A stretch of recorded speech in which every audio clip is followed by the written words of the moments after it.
Today we're going to talk about the bandsaw, specifically the changing of the blade on the bandsaw. This first part of it, we're just going to be removing the blade. We'll show you the procedure for that.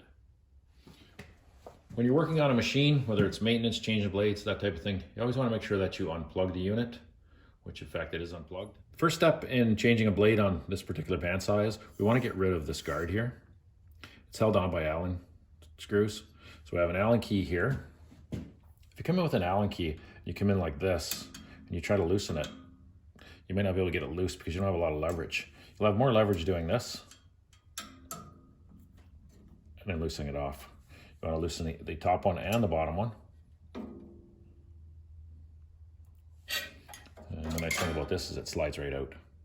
Next step is to remove the plug here. This is put in here. There's a split in the table so you can get the blade out. This will help keep the tables level when in use, so that one won't get higher than the other and create a thing where you bump into it. Next thing is to remove the throat plate. Get that out of your way. And underneath here, we have a spot where the vacuum hook's in.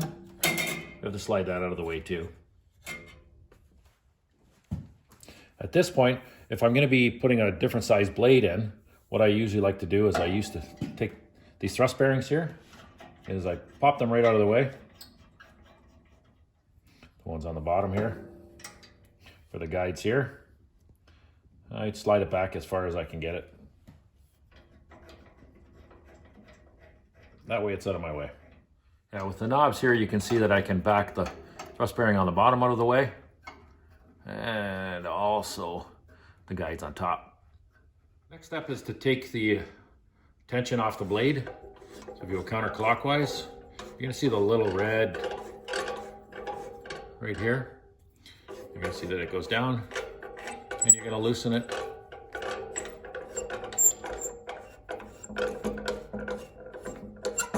Until there's no more tension on the blade.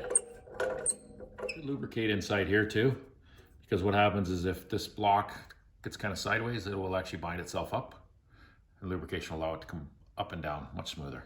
Now I can remove the blade. Remember, even when it's dull, the blade's still sharp. So watch you don't catch yourself on it. So I'm gonna slide it off the top here. I'll slide it off the bottom.